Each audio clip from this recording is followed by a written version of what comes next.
How's it going, ScrubGamers? Welcome back to another video here at ScrubGames, and today is a bit more of a special one because we've got the deck I took to UKGE and came top 8 with on the Friday, and that is Vader Blue or Vader Control. So it's a little bit late because I've been a bit busy since trying to get out, but we're finally here. And not only am I here on my own, I'm also joined by the list creator Johnny. If you want to say hi, Johnny. Hello there. So I took this because I was, up until the testing up until the event, I did not know at all what I want to play. My testing didn't provide anything useful, like testing against finger targets, testing against aggro, control, and I didn't want to play anything meta like boba and stuff. So up until then, my testing wasn't great. So like day before, I decided, screw it, I'm just gonna play something fun that I've seen do well and probably have a lot of fun doing. So I hit up Johnny, got his list, and tried it out, and managed to do pretty well on the Friday, coming top 8. But then flopped massively on the Saturday because I hit all the Sabine that seemed to be in the event or around, and yeah, so good showing, like doing well with it, but then hitting my worst matches not doing great with it. But I thought people might be interested because the list is quite unique. So yeah, so we'll get into it. Johnny, do I explain what the benefit is of Vader over like the different kind of like control leaders? Yeah, well, I mean, the main reason you go for Vader is that on his deploy, he's bar power of the dark side. He's not really getting taken down in one shot. So it's a control deck. It is built just to remove units after units, and Vader will come down, reliably kill at least one, but more than likely two. So it just adds on to his game plan. We're just going to sit here, remove stuff, drop Vader, remove more, and just keep going to that control endgame. Yeah, because like even like it has very like he comes up very late, but it's got like very good stats to make up for it. And even that Yeah, like ping 2 damage is quite like handy just to finish things off if you don't like. So sometimes you can follow it off with like doing a super laser blast, take out everything, then deploy Vader after, so that way their board's clear and whatever they try to put down, you start picking it off to like yeah, establish control. Or even if you don't super laser blast, dropping it to kind of like pick off things is quite nice. yeah, he's quite flexible. You don't have to drop him on the 7. You can wait till after Super Laser Blast, but also if you need to drop him on the 7, then go for it. He's even quite nice, isn't he, on the leader side? Because on if people don't know, on the front side of him, he's got the effect to pay 1 and tap himself to ping a damage to a base and any unit on the board. If you've played a villainy unit that villainy card that phase, so like you can get some chip damage on things to take him out a little bit easier. Like even if you want to put something like that's out of range of things like takedown, within range you can ping that as well, and even ping some damage base to make it easier to finish up the game. Yeah, exactly. It's like you're not reliably doing that every turn, but it'll come in clutch a few times in the game or through an event. So yeah, it's definitely a strong ability. Yeah, and even like as you got a little rules clarification here on Deck Planet being the best deck builder for any card game it has deck builder for. Explaining that the Vader's ability can still be used even if you haven't played a villain card this phase.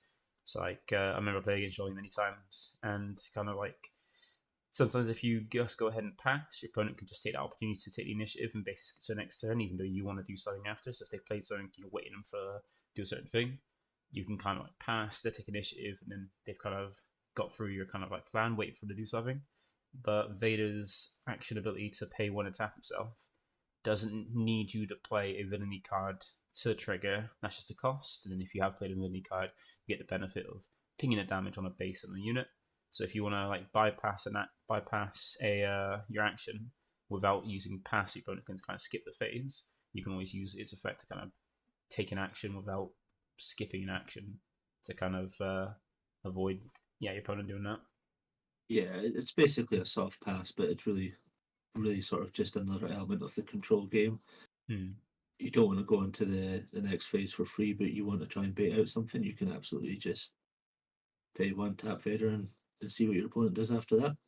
Yeah, because I've had a few people that I've played against since playing the game. Is like sometimes you just want to like they just want to pass so they can be of you, so you can do something, especially against a control deck.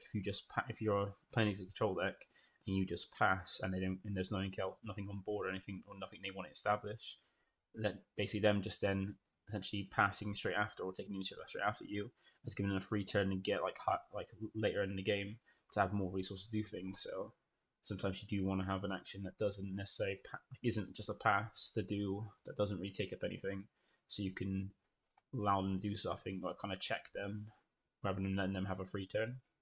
Yeah, exactly. It's really strong. Just everything he provides to the deck is really strong. Mm-hmm. And like a 5/8 is yeah, it's pretty difficult to take down. Yeah, he's a monster.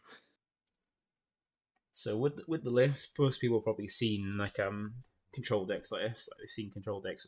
Like there's been a few control decks. You've had like Krennic, like most of the dark side really. You've had like Krennic, Iden, like Vader. You've had Palpatine and stuff like that. Most of them like do incorporate blue if they're not blue already. If they are blue, they mostly see like use between green or red. And even with the red ones, like a lot of the time you can see control decks are quite similar. But here with Johnny, he's got quite a few different tech choices. You might be wondering why certain things. So we'll go through each different like kind of tech. We'll go through each of the cards individually, kind of explain like if they're just standard, we'll just go standard, this is the benefit, or why it's in there. So starting off with like Inferno 4. Yeah, I mean, you're going to see this one in pretty much most blue villainy. It just lets you fix your deck, fix your hand, and quite often in this deck, it'll kind of be left uncontested, especially against like Mm-hmm. Sabine or something. She'll just want to keep hitting your base for damage. So there's a couple cards later on, one in particular that this pairs really well with, but we'll get to that. Yeah, like I've had it before. Like just having a turn one play. The nice thing about it is not only is just a free like a turn one play that has pretty decent stats, 2 free. It also allows you to like help you fix your future turns of seeing what's there. Like what if there's something you don't want or something you do want, you just keep it there, and if you do want, just chuck it at the bottom. And even then, like you said, sometimes you'll go against a decks like Sabine or like aggro decks that just leave it there and focus on attacking base. And with the nice thing about this is that if you're able to get a swing off first before they if they play like a squad like a green squadron A wing, you can if you get the first swing or they don't ignore it and just go straight to your base, you can just like swing at the A squadron. You'll take 1 damage back, and after you do want to try and take this out now with that, he's already taken 2 damage. It's gonna be taken out, and if they don't take it out with that, you're gonna take out the A squadron with this without and it stay on board for a turn after because then you're taking 2 damage back from them. It's like Yeah, really nice. Like if it's left alone, you can do a little bit of chip damage, or as even something if you need to bait out later in the game, is like a free action, just swinging with it to kind of let your opponent do something so you can react to it. It's really really nice. yeah, And it's just a pure value card. And I mean, you can even do the trick of if you've got one out, it's about to die anyways, you can just play another because it's unique. You'll defeat the first one and you've got a double scry, which is really nice.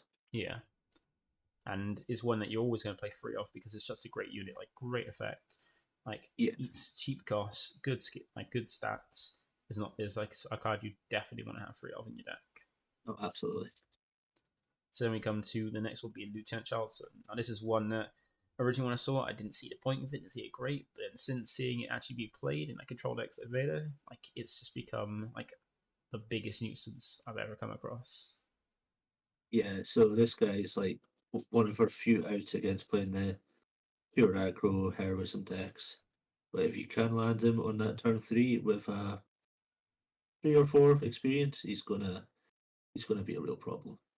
Yeah, like you need to have a fair few. Like, if you want to get the biggest benefit, you need to have at least 4 vigilance cards in hand, which isn't too bad because most of the cards are vigilance. But if you ever have that hand, like especially early when, like early in the game when you haven't got many cards in hand, you might have some cards you want to keep that aren't vigilance, which means you won't get the biggest boost. If you can drop him and show 4 vigilance cards, sure you give your opponent like hand knowledge of what's in your hand, but then when you're showing them things like Avenger, like vigilance, takedown, and like Avenger, they already know that it's going to be in there. They will expect you to have that, so it's nothing new to them.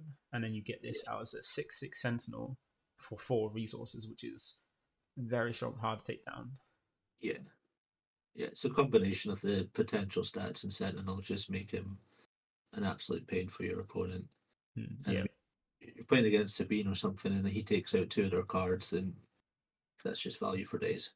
yeah. And the fact that it's just Sentinel to help with aggro matches when you got to go through it, and being a 6/6 means it's going to take a lot of them if they ain't got like instant removal to take Yeah, out. It's going to be very like a big pain. and I mean, if you're playing against the aggro decks and they're going to like open fire or something, that's one of their few sort of choices. If he is on the 6, even that doesn't take them out straight away, so he's still sitting there with 6 damage on board to go. He's Yeah, he's strong. and if like, and most of the time it's going to take two actions to take him down. Either like like you said, open fire and then a swing at him, or two Yeah, swings at him, and at least then in between his actions when he isn't taken out, he's going to be swinging for 6 to base just to make sure he gets that value before he dies. yeah. I mean, against Sabine, the play I've seen quite a lot is ECL K2. Mm-hmm. Then they get the 3 damage bounce onto base, but they still immediately lose their K2. And to be honest, if a Sabine plays a K2, I'm immediately killing it anyways. So Mm-hmm. he's already done my game plan for me. So yeah, Yeah, and this is once again another one that it's the benefit of having free is just great because you see it early with even if you see multiple copies. I said never Vigilance copy card in there to add to yeah, that experience, and if it is taken down, your opponent knows you're going to just drop a never, and this could be just as much as a pain. yeah, exactly. Back to back Charlton is a pain for a lot of decks. Mm-hmm. And then coming on to a few one-offs, we've got the one-off system patrol craft we have. Yeah, so it's kind of in tandem with the Interceptor. Couldn't really decide which one I preferred, so I just went for a 1-1 split. Um, yeah, a Sentinel in space is really good, but also for the Interceptor, just dropping it in direct removal is Mm-hmm. also good. I think now I would lean towards the Patrol Craft just as it's another Vigilance card for Charlton, and that's Yeah, pretty much the only reason. yeah, because the nice thing about it, like what interceptor like can do for straight up 3 damage, just like when it comes down. Sometimes that like, there might be units where it's not enough to take it down, especially if your Yeah, opponent's got a Millennium Falcon, and you yeah, drop the exactly. interceptor to do 3 damage, so that's not taking it out, and you're not be able to attack the interceptor straight away, so they just go get value of it, swing at your lead, or unless you've got 5 resources, you can do an extra one for Vader's effect. They're just going to swing with it, and it's like next turn they're going to bounce back the hand, so that way it can come back down fresh, and then you've just done next to nothing with your turn, which is not great. Yeah, So I think I like mean, forcing to attack into this revenue base as well is quite nice because that way you can just attack their base and they're forced to attack into this for you. yeah. I mean, the only thing is sometimes you'll see a Sabine player do like a heroic sacrifice or fleet lieutenant just to get rid of the patrol craft with only losing 1 unit, 1 card in hand. But the interceptor, its benefit is maybe it just drops down and kills something straight away. But Mm, I do think the patrol craft is just a little bit stronger in this deck. yeah. So we've kind of like explained about the interceptor as well with that as well, which is Yeah, yeah, I do agree. Like if you like the more vigilance unit seems the better, just to make the best use out of Charlton. yeah, Yeah, like the one thing about this as well, they both have like similar stats. Just the Trollcraft is a bit more bulk, while the Interceptor just comes down and actually does so straight away. At least the Patrolcraft kind of like amends your opponent's gameplay, where now they got to think differently in the yeah. space race. But yeah, they're both good. I don't think you'd go wrong with either one in the deck. I just think patrol craft a little bit stronger. Yeah, and then we've got our last ground unit, well, a second and only ever ground unit being Palpatine. Yeah, I mean, not every game you're getting up to 8 resources, especially against those aggro. So that's why he's at one off, especially when we've got Avenger as well, which we'll get to in a second. Mm-hmm. But he has more removal. He does have overwhelm, so he can get that chip damage into base. Um, 6/6 is still pretty well statted as well. And yeah, I mean, if you've got him in hand late game and you need to play him to remove something, go for it. Yeah, and then like something like a lot of the events outside of Super Laser Blast also just like one for one hit, one for one kills, whereas Emperor Yeah, Palpatine could potentially chip or like take out a few units or even like finish off something, put enough damage on one so that way you can finish off with say a Vader or something else to kind of just chip away and take something out, or even set up Palpatine the base and swing through it and deal a load of damage to base while also taking out a unit. yeah. I mean, also, it's a bit of a niche trick, but you can entrench him to then just be throwing lots of overwhelm damage onto stuff. Yeah, that's true. Not something I would usually do, but I mean, if that's your avenue to the win, then yeah, he's Yeah, a good unit. I just wouldn't put more than one of them in the deck. yeah, because like as you said, is if you go against aggro, you know that's like you can instantly just charge like resources as soon as you find it, knowing that you're Yeah, never going to really play it. Even if you do get to the point, you're not going to want to keep that in hand if you do see it early to wait to that point. So yeah, just throwing it down against aggro into the resources is fine, and then against like later game like mid range to control decks, you could potentially drop it. It could be beneficial like that. Like Johnny said. put in the if it ever that's like situational combo comes up of it with Entrenched, then you've got that quite a nice combo there. Yeah. I mean, it's a bit of an out, but that could be the thing that wins you the game. So it's always worth bearing in mind. Yeah. And then that brings us to the last unit, and probably another one that's like not like doesn't need too much explanation, being Avenger. Yeah, this is just a staple in every blue villainy deck. It's remove all. It's really nice as well because it doesn't hit leaders, which is relevant if you've already entrenched them. Mm-hmm. And I mean, yeah, 8/8 in space is just monstrous as well. Yeah, like especially if you super laser blast to take out a board after they've like done something like use up some of the resources to play stuff out, or even if you yeah, super laser blast and bring out Vader to kind of control the board a bit. The next turn, if you've got the initiative, just drop in this to kill whatever they put previously, and then just be able to swing every time and make them kill off their unit they've played. Means that it's very difficult to get back in the game once it's established. Yeah, I mean, I have had a lot of games where we get to the point this drops, go to the next turn, opponent draws their hand, sees they've not got anything to deal with this, and it's a scoop, and it's just totally fair and valid. Once it's down, if you can't get rid of it, that's gonna be game most times.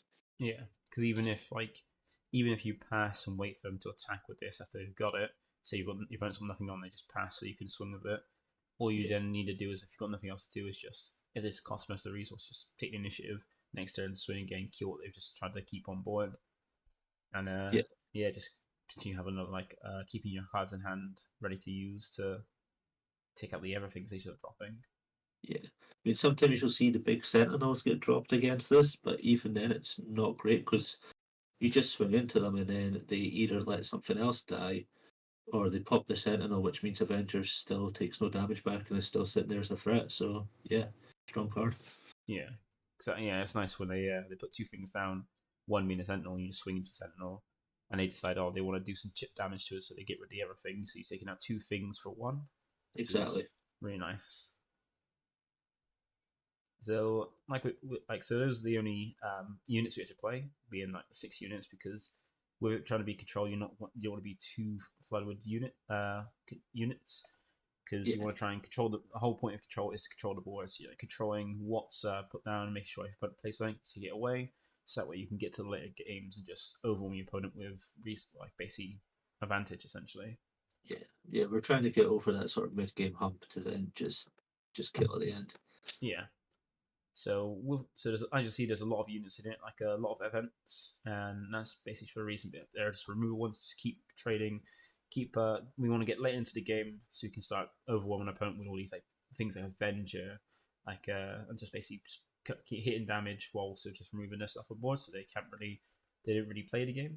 So a lot of these events are being like removal, but we do have some ones you might look at them and think, well, why is it there? We'll explain that as we go through them. So one of the things you might be wondering why we've got is two main deck restock. So yeah, I mean restock is staple in the anything paired with the vigilance double aspect card. Basically, if we're going against a control matchup, we want to have two just to reduce our risk of milling, of getting hit by vigilance and milling it ourselves. Mm-hmm. So we want to have an out in case that happens, basically. Yeah, so this is like mainly just for against the mirror match, or mirror not just like Vader control, but like any control is like a control mirror, where Yeah, if you get to the point where it's not really going to be dealt with damage in a control mirror, it's going to be down to like decking out.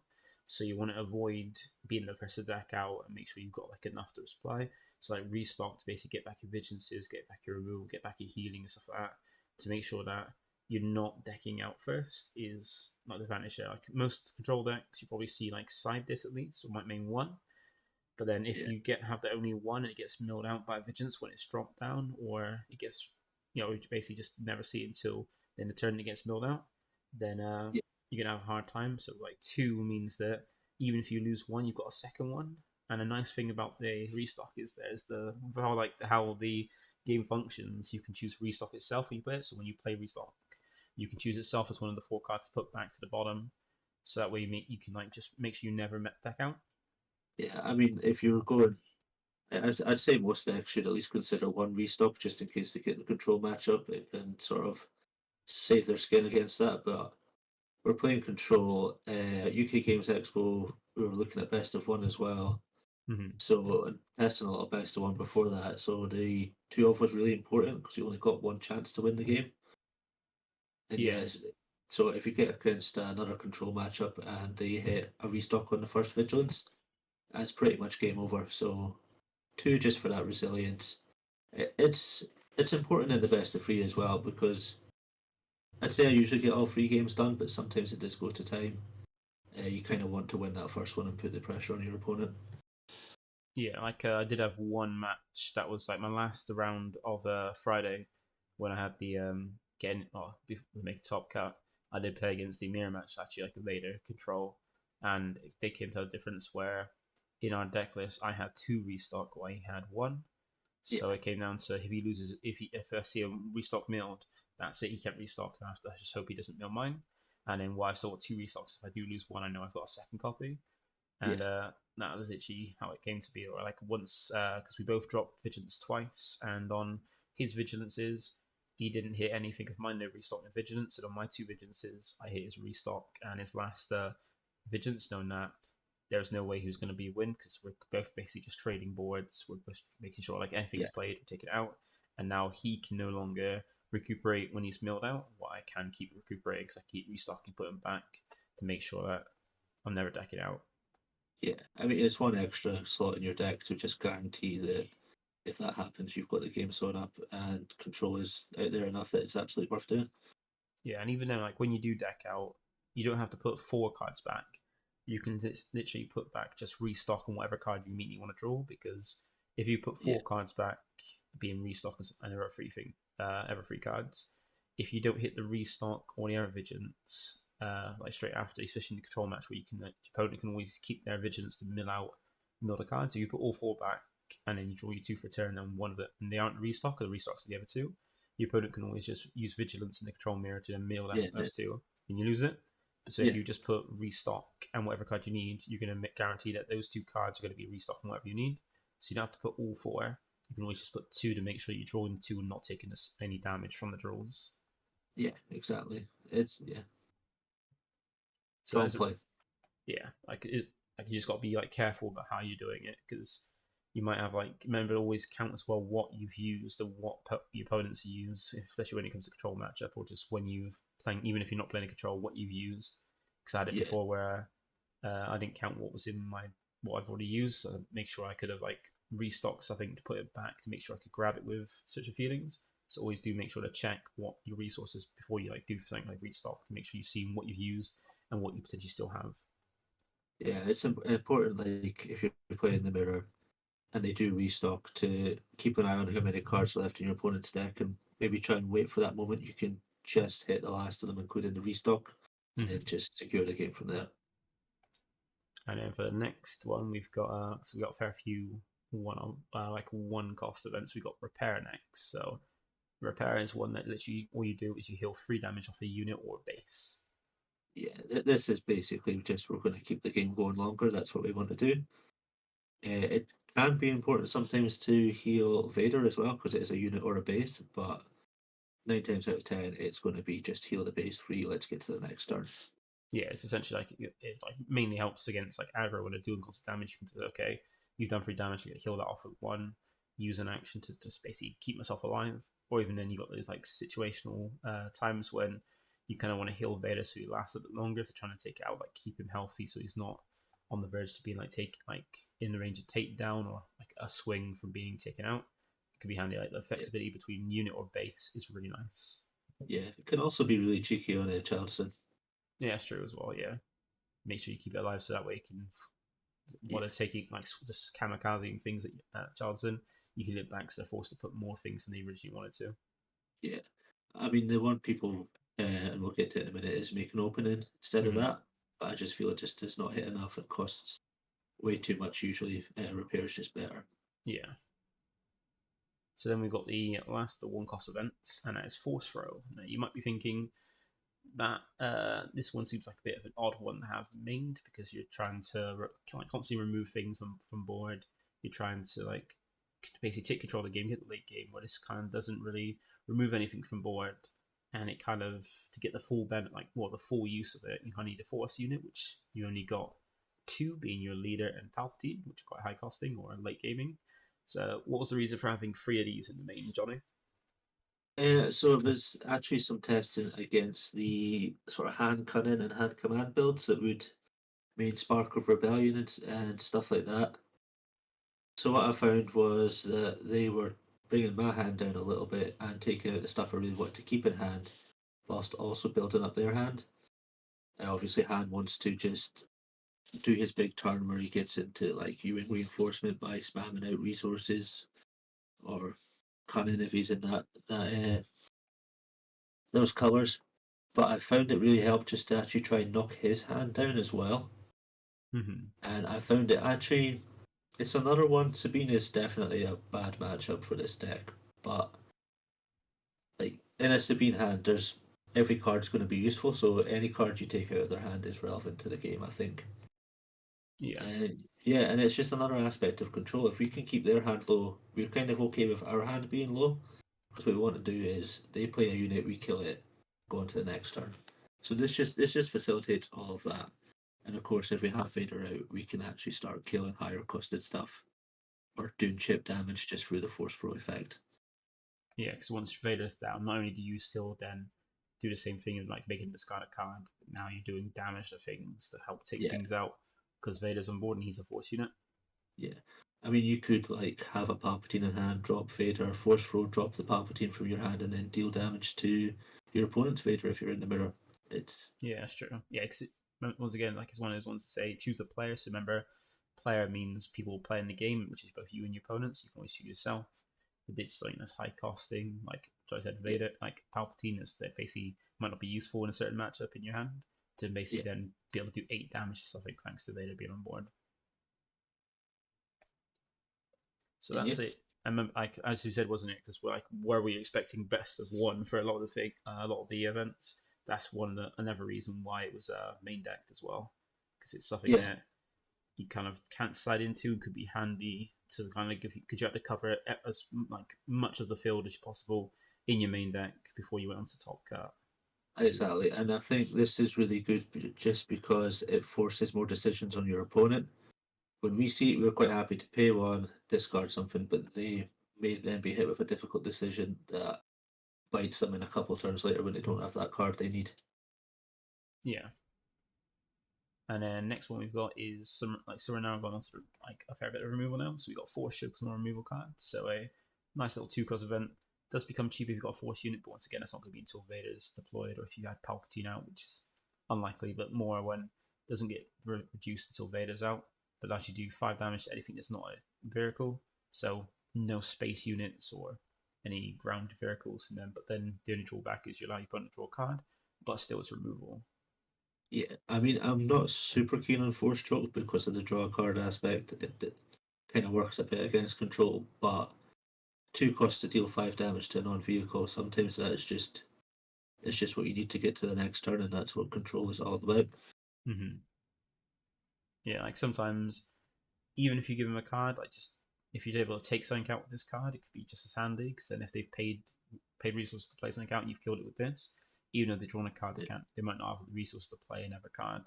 So at least you've done your thing of removing it, like 1-for-1 trade. Just they've got a card back, but they can't really do anything with that card currently. Yeah, And how come it was only 2 copies rather than 3 or 1?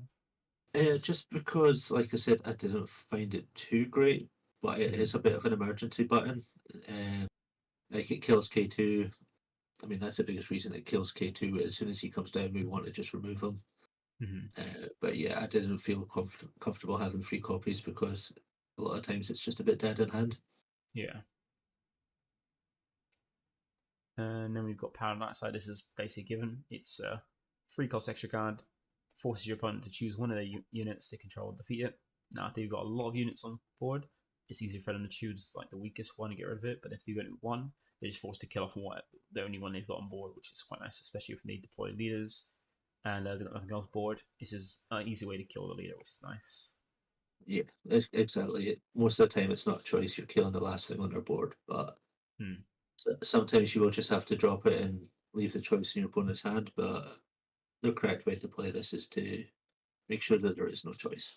Yeah, like Most of the time, this is something you want early in the game because you want to make sure you're just like doing 1-for-1 trades. So when they play something, you kill it straight away.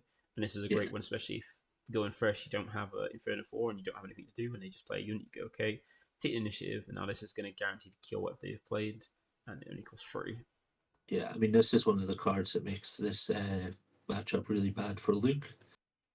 You drop Hmm. something, puts a shield on it. If that's the only thing on board, it still kills it. So Yeah, like doesn't matter if they got a shield or not, it's going to die. yeah, And then we've got next one, Open Fire. Basically, self-explanatory as well, just removal. But then, unlike what's it called? What we just had, Power of the Dark Side. It's not just instant KO. You do have to like damage it enough to kill it, but then 4 damage for 3 resources is pretty nice. yeah. I mean, it says early game. We want to just be killing the low health stuff with no shields, burning this instead of our better removal, like Power of the Dark Side, like things like Vanquish. We just want to get these ones done on the best value as possible. Yeah, because the shame about this is it's not a villainy unit, so you can't with Vader kind of like finish off something 5, like do it Yeah, together. But then still 4 damage for 3 resources is quite nice. As you said, taking out the cheap stuff with it, and you get the unlike Power Blast as well, you get to choose what you're going to target with this. So you can choose something that's within range to kill it, and especially it's never a unit card that can also kill K2SO without needing yeah, to like let the choice be with your opponent. It's down to you. Just go and I'll kill it for 3 resources. Now I've got one open to maybe force throw or then repair maybe as well. yeah. It pairs really nicely with repair. If you're trying to kill K2, you kill him, he'll deal the damage, then you repair off the damage. Still losing one extra card compared to the Sabine player, but it does at least stabilize well. Yeah, and like what they've paid 4 for that, you've paid 4 for yours, and Yeah, basically just exactly. took away the damage they've done. Yeah, And then we've got I'm Your Father. So this is one that I never caught on to until Control came about because it didn't seem that great. Like the opponent just know they get to draw 4 cards. You keep your card, keeps your card there. yeah, But this is kind of like a double benefit because either you're doing 7 damage to something, so you get that removal, or if they say no one to keep that unit around, you get 3 brand new cards to get more options. Whereas normally, if you don't have that big a hand, so this being able to give you free cards to hand can be very handy to have more options to actually do more things, which is cool. yeah. This is a really bad card in a lot of decks, but not this one. The like you say, it doesn't. You play it and you're kind of happy with either way. And I think, to be honest, if you play this early on and they let you draw the free cards, quite often that is where they lost the game. Mm-hmm. But we kind of do want to play this early on because we want to.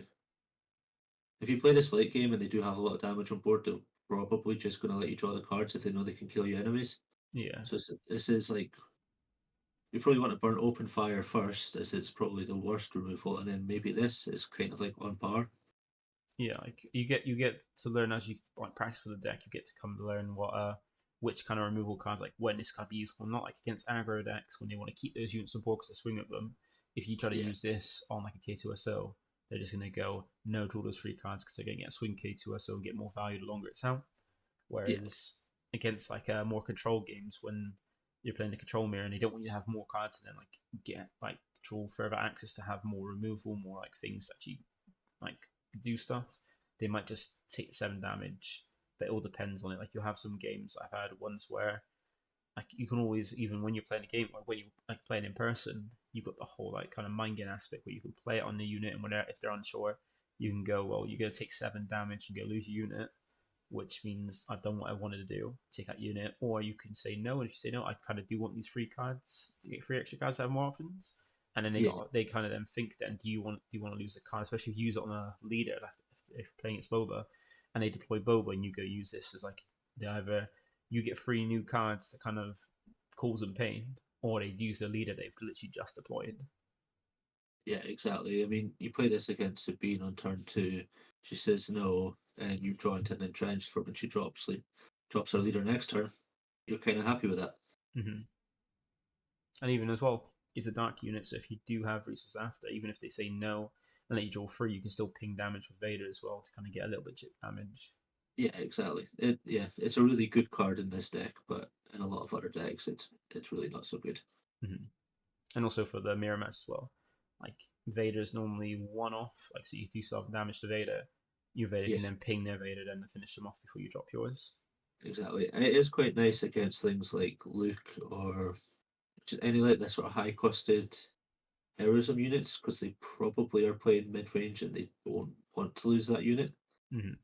So 7 damage to some of their sort of boss monsters is, yeah, it creates a hard decision for them. Yeah. And then we've got one copy of Such a Feeling. So like, this is kind of soft man. This is such a great card, but it's really nice because it allows you to grab any card in your deck. It's the only card that I know of that shuffles your deck. So being able Yeah, to grab your deck, or grab any card in your deck, and then add it to your hand is insane. And the way to balance that is give it quite a big, like quite a hefty cost before. Like it might not seem the biggest cost for it, but still it's for a card that just doesn't really play anything out. You only benefit on board, but make sure you've got whatever card you want from your deck added to your hand is very good yeah, and it's basically worth like a good thing for the cost. Like balance it with the cost is very nice, and it's one that you can kind of time really well with restock. Where if you want to use restock and put some cards back in your deck, so you want to put some vigilance backs or removals of like certain cards, you can make sure they're not just stuck at your bottom deck waiting for you to draw them by having this as well. So having this paired with restock to go restock first, put cards to put on, and then Such a Feeling is the kind of grab card that you might have put back with restock or restock itself. It's really good to kind of shuffle your deck, put them so you can maybe draw them a little bit earlier rather than wait until you're like near the end of the deck to try and find the cards. yeah. I mean, that's the important thing is if you burned a couple of vigilance and you need to go again, search your feelings, grab one of them to the top, and then shuffle the rest. So you know you've got two more that aren't necessarily sat at the bottom of the deck is really strong. Yeah, and like the reason why it's only just one as well is just because once again it's a really good card that sets you anything you want in your deck, but where it's such a hefty cost, you're not really doing much for that turn, or you're not doing as much as you could do that turn. It's like you don't want too many of this because they're really good block. And like sometimes if you played a multiple copies, like 2 or 3 copies, if you say both together, especially in the early game, you're gonna want to most of the time just resources, which isn't great. It's Yeah, like one copy if you do like to have it and just basically find your card, especially if you have to just play it turn 4 or turn 3 when you get the 4 resources, just to make sure you grab whatever you want. Could be handy, but too many of them, you basically just are having cards that aren't doing anything clogging your hand. So one copy is very nice, but you can maybe side one more if you're in. But it kind of works better if you have a little bit limited card pool. If you go in double aspect with a blue villainy leader, you might have more because of the limited aspect. But with this having multiple cards due to 2 different aspect combinations, you might one is kind of perfect fit just to make sure you've got that one to find it if you want. yeah. I mean, it's not great against aggro, so it's pretty much a straight side out for game two against any aggro. Yeah, The nice thing is that if you have played a couple vigilance, you've got restock in hand. You've probably went through a fair amount of your deck, so you're getting above the 50% chance of also hitting search. You know, burn your restock, put your vigilance to the bottom, and then go straight into the search is a really nice way to seal up the game. yeah. And then we've got vigilance being one of the main things that one of the main ways to win the control matchup with one like the just solid card that like started the whole thing and like do you care about like the aspect penalty? Like is it worth like the question of is it worth playing cards like out of aspect, and vigilance is one of them that basically says yes. Yeah, it's an automatic yes. If you're in the blue control, vigilance is 3 copies in your deck. No Yeah, questions. because when it comes to the like control, you're not going to be winning that for damage. It's going to go very late, and so one of the things you want to kind of do for the control match to win it, like normal get other games like aggro mid range stuff, you could be kind of like control like doing the whole thing of controlling the board, controlling the game to kind of push damage. But with the control mirror, even if you're pushing damage, they could be like healer. They're going to do the same thing as you. So having this kind of as an option to mill them out, commit to if it goes to a later game to make it so you're going to run out of options. You're going to mill out and go through that and try to control the game by mill being the way you push damage on is just very handy. And also, it's got great options as well because it functions as well. Control like milling for the control mirror. You've got the heal 5 from base, which is great against any combination, like any deck, being like if you control aggro stuff like that. Defeating Yeah, a unit as well is very handy, so it's more removal. And then you got that last option, which could be handy sometimes, given a shield or something. Yeah, I mean, it pairs nice with Vader as well. If something's got 4 health and you can ping them down to 3 and then the following turn drop a Vigilance, it's a bit of an awkward removal, but you'll still do it. Hmm. The shield is actually very nice in a few clutch matches. For instance, you could put it on Vader, which is very nice, but you could also put it on Chilton. Yeah, that's true. You get be able to like kill 5 from base after you've dropped Charlton, but it might push a lot of damage to your base, and then give him a shield. Yeah, Could be handy because then it's harder to get to your base or get through him as well. yeah. I mean, it's an awkward turn. Usually, that'd be like drop Chilton on turn 4, and then he doesn't die, and you've got the option of a shield on as well. But that's very matchup dependent. Usually, we're going for the mill, the heal, and the removal, Yeah, like interchangeably. But the shield, don't forget it's there. It can be really good. yeah. Like early turn is normally going to be the middle two heal and deal damage. Later game is going to be mostly the heal and the six, like mill six. But then Yeah, it like so many options they fluctuate and like differ between the what you're playing against. So yeah, and it's easy because paying 6 for this is not an issue when you're trying to control the game. Like go to a later time. exactly. And then we got some more removals. We've got takedown, pretty simple diffs. Just once again, just removal, instant killing things, and it kills quite a few things. And even then, like I said, like with Vader, you can ping things down to being within range for this to be able to take things out. Yeah, and it also hits quite a few leaders in the game, which is really important when we're trying to control the board. I Yes, mean, like sadly we'll pay 4, but it's worth it.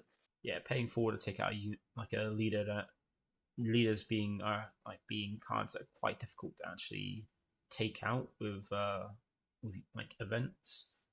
Like having either do damage on the takeout, which is going to be quite difficult for the game, or even like yeah, like nothing can really like most things like I see with Vanquish in a bit says like non-leader units, things to say non-leaders when they're trying to remove things like this being able to just instantly take out a unit leader, even if you like ping it for him within range, you can just take him out, and it's just very helpful in that aspect.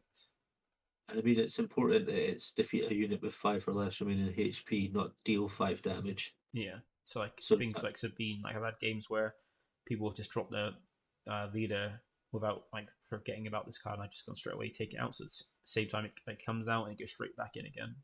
yeah, I mean, the fact that it hits through shields is really strong as well. Yeah, and then to go alongside that, we've got Vanquish, which has a bit more wider in what it hits. Like hits anything, but it's not a leader, so it can hit. Doesn't hit a leader, but it hits everything else, not no matter what it is.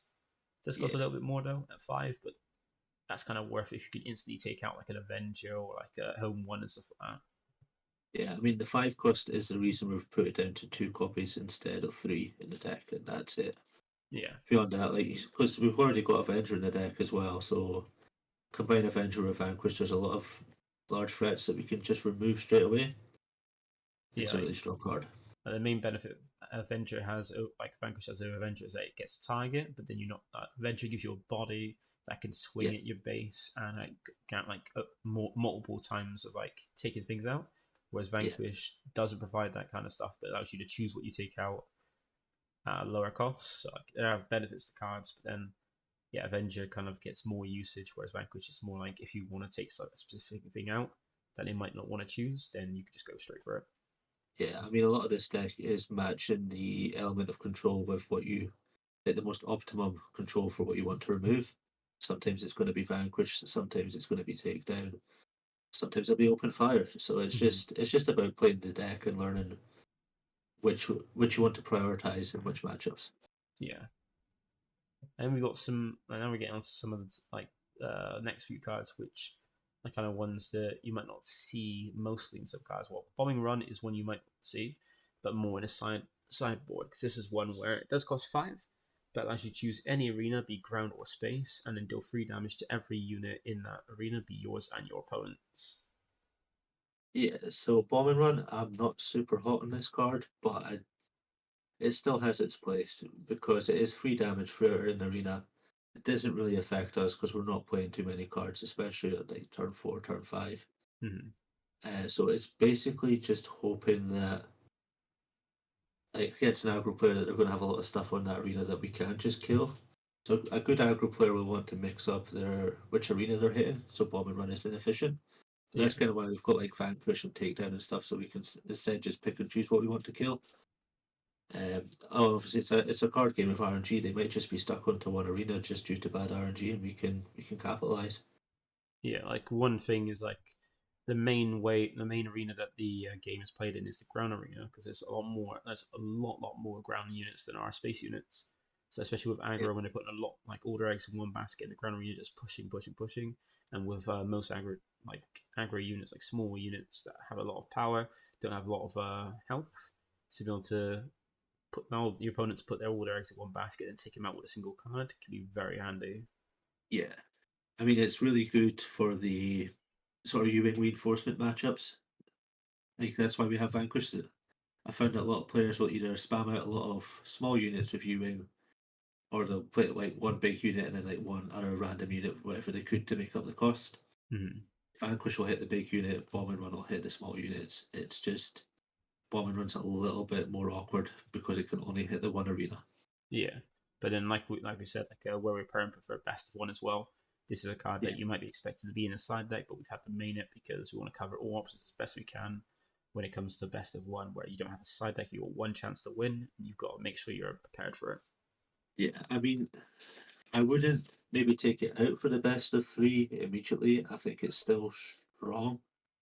Yeah, It's just I did really like this card when I was playing the deck as well. Just even against the like even against control decks, you don't really care too much. You can use this resource, but even then against mid range, be able to like chuck damage down to make it easier to take things out when you don't have like insta kills could be very handy as well. yeah,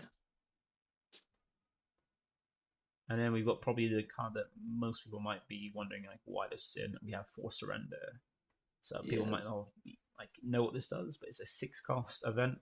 Um, what it does is it allows you to draw 2 cards, and then each opponent whose base you've damaged this phase discards 2 cards. If you've done damage to a base this phase, you make your opponent discard 2. So it could be a draw 2, discard 2 as long as you've done damage to the base. yeah. So if we go back to Force Throw and we're talking about like keeping our hand low and our opponent's hand low, this card is like it's going to let us increase our hand but also keep their hand low. Obviously, it's a lot more expensive and it has the prerequisite of doing damage to base. But I have found that a lot of games if you play this, it puts you so far ahead that your opponent's going to struggle. Yeah, because like we were talking about with Inferno 4 and stuff, you might be playing against people and they might leave Inferno 4 thinking that's just 2 damage over turns. It's not much. I need to like do as much damage as possible to base. But they Yeah, might be chucking everything at your base and stuff. You might like come to 6 resources and you have Inferno 4 on board. You can easily just swing Inferno 4 into your opponent's base. That's damage done, and then Force Surrender. You've just drawn 2 cards now. You make them discard 2 cards, so they've got less options. You've got more options, and then you're not far off like Vader dropping or like being able to find cards that help you survive a little bit easier as well. yeah. And you can also do this on the Vader turn. That's one of the big benefits with him is there's not a lot in the game that kills him immediately after he comes down, so it's quite easy to get the 5 damage into base. And then while they're trying to deal with Vader, then you follow up with a Force Surrender that can put your opponent in quite a tight situation.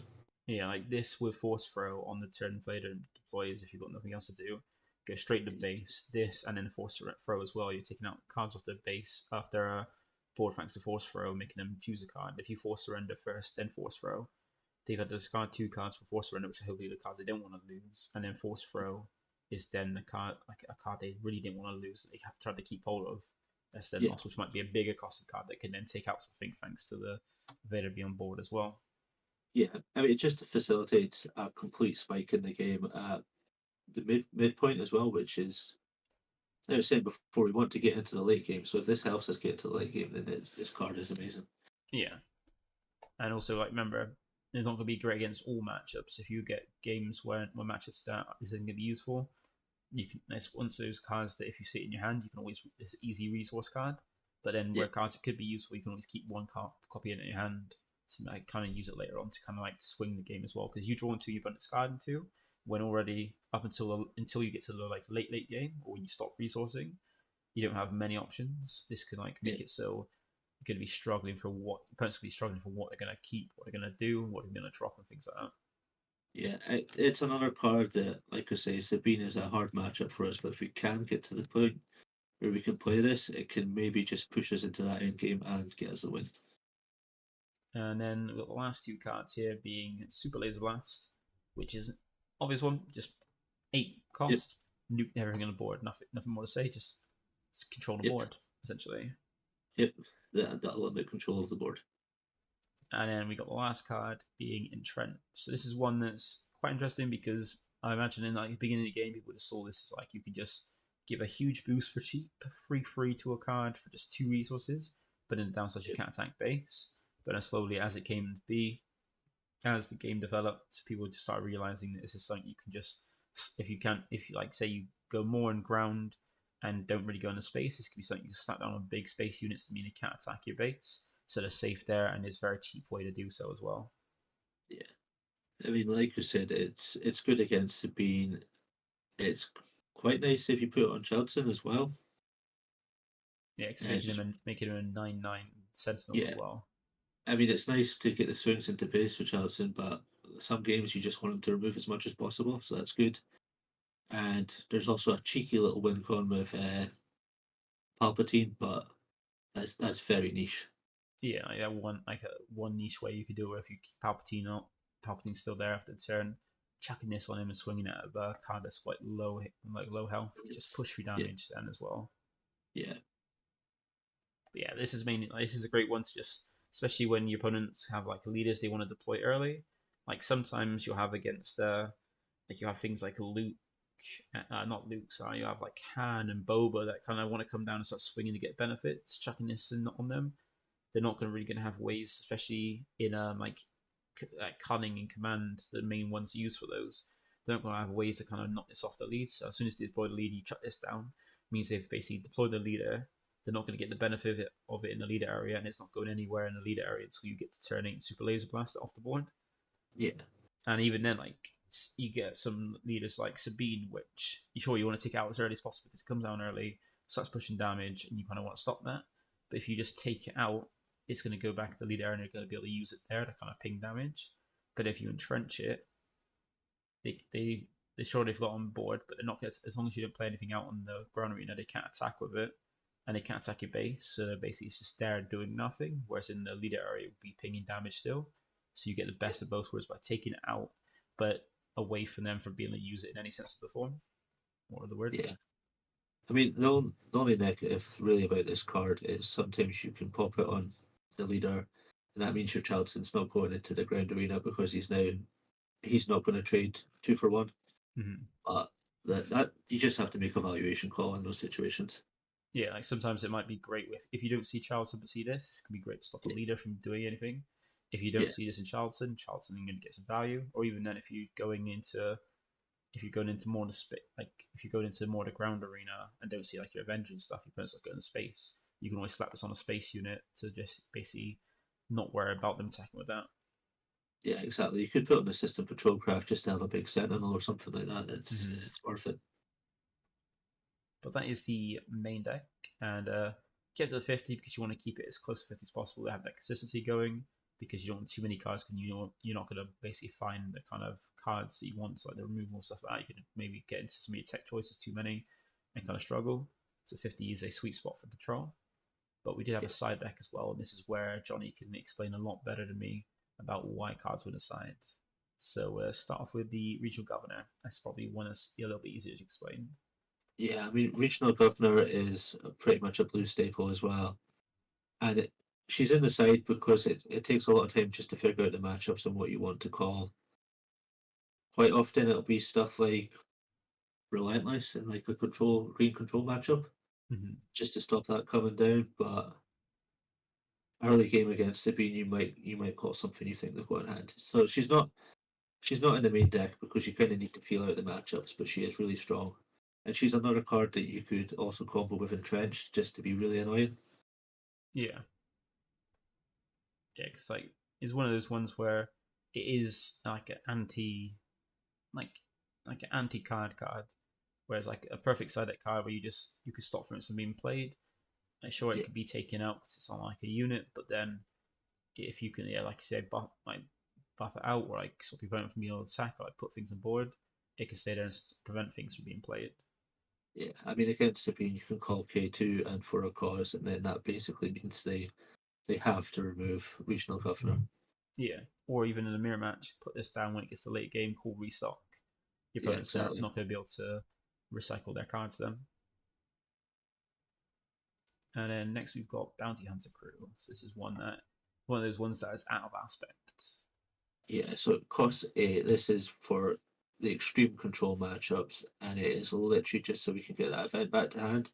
It is redundancy against our restock getting milled out, or pulling back another vigilance if we just really need to clutch the win on mill. So it is in the side because it is very, very niche, but it's good. And the hitting 4 in ambush is also relevant sometimes, so yeah, it's a good card.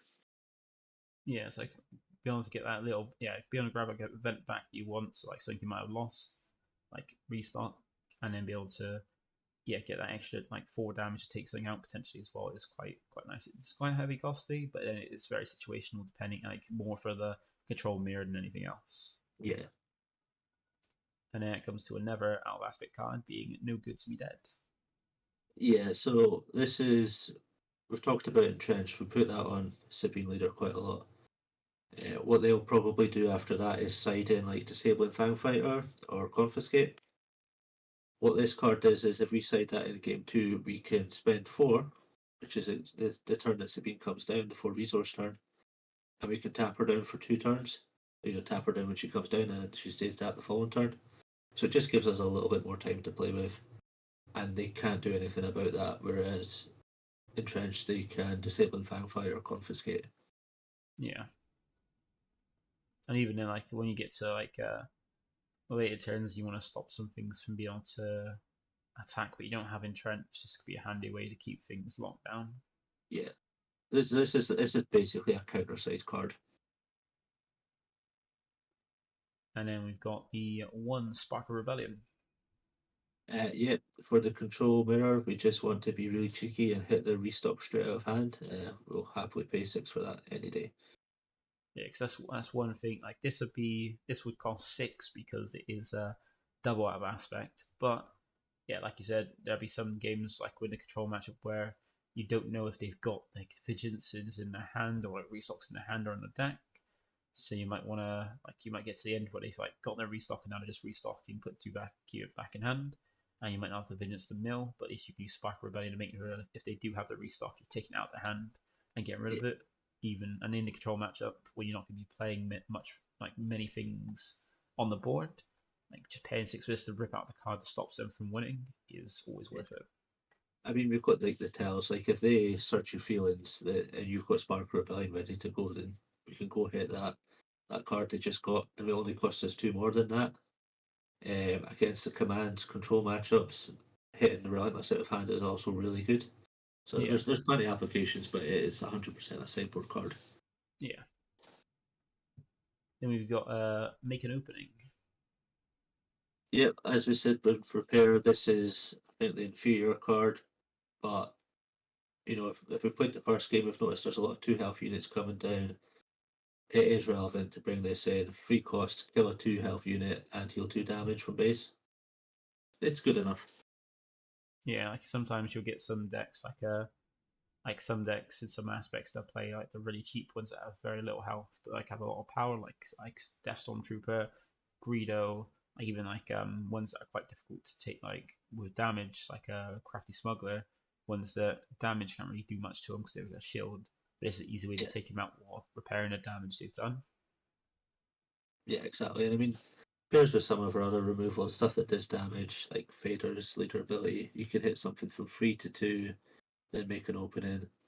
It's not brilliant, but it will serve a purpose in some matchups. Yeah, just like help, kind of like a little bit helpful healing and kind of board management a little bit as well. Yeah.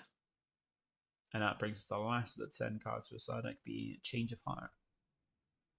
Yeah, so I noticed in my playtesting that sometimes opponents would decide to just try and burn out all my removal and then try and play like a Devastator or something like that, just to try and like they play that, remove something, and then they've got a 10/10 Sentinel. This is just a nice way to end the game. You change of heart, they're a big threat on the following turn, then immediately swing. So that's usually game. And it once again Okay. is another one that's out of aspect as well, so it will cost 8 instead of 6. Yeah. I mean, if you're somehow going into the late game against Sabine, you could steal a K2SO as well if you want. That's quite nice, but that's not happening very often. Yeah, and once again, like whatever you take control of, if it does die and have like a win defeated effect, you'll get access to that effect as well because you are the owner of it when it Yeah, dies. exactly. I mean, sometimes against like Palpatine, they'll try and steal your card, so you just steal it back with Change of Heart. But it's a very niche card. That's why it's in the sideboard. But I mean, I've gone back and forth on it, but it can win you a few games, so it's worth thinking about at the very least. Mm-hmm. So that is the main and the side what we took UKGE. I did manage to make top 8 on the Friday with it, but then once again, um, kind of like flopped with it when I tried it again on the Saturday because I then hit out of my 4 games that I bothered to play, I hit 3 Sabines, which is what felt like an auto loss because it's just too aggro too quickly. But yeah, Yeah, I mean, I- I've got the Sabine matchup. I've had some good games against Sabine with it. There is a bit more play in it than people might expect, but it is 100% our hardest matchup here. yeah, like I didn't feel like I struggled against anything else outside Sabine. Yeah, and there's a couple of the hand control decks that can be a bit awkward depending when they hit you, but you just have to play the matchup. And like sometimes it's worth just burying the cards in your deck, like not going for the starting hand with the restock, but that's very situational. Yeah. But outside of that, was there any changes you probably make to it? Outside like maybe switching the Imperial Interceptor to a System Patrol Craft? Yeah, there's one bit of tech I've been thinking about recently, which is another out of aspect card, as we love them in control, Overwhelming Barrage. Oh yeah, So what I'm thinking with that is we drop Vader, that gives us or well, we want 7, so we can drop Overwhelming Barrage. That gives us 7 damage on board, plus the 2 onto Vader for his swing. I can see that working quite a bit, but I need to test that. yeah, because that could potentially help against aggro matchups where when you deploy Vader, you can like help them manage the board a lot Yeah, easier by taking things out. And then Vader's like 2 ping damage and also power taking some count could be very handy. yeah. And I mean, if you manage to kill the board with the Overwhelming Barrage, then you've got 7 damage on Vader for the base swing as well, which is really nice. Yeah. So that is it for this. So if you do want to try out the deck and want to go straight to Deck Planet to get the list, you can always feel free to go to the description down below and grab the link straight to it. I bring you so you can then try out yourself. And I would recommend trying it. It's a fun deck. Just do watch out for Sabine because that is arguably the toughest matchup out of all of them for this deck. So that's it. Thank you for joining me, Johnny, to explain this a bit better because this is your list. I just tried it out. Yeah, I'm glad you took it to Expo. Well done on the top 8 as well. Yeah, it was a lot of fun trying it. I've been like trying out different ones, like item mill and stuff. Try out different control decks. So I'm actually really liking control in this game. Yeah, it's a lot of fun. The back and forth of this game means that the control game is a lot more interesting than some other TCGs. Yeah. Right. So that's it. Thank you for watching. Feel free to like, comment, subscribe, and we'll catch you in the next one. Bye for now. Cheers. Like a boss.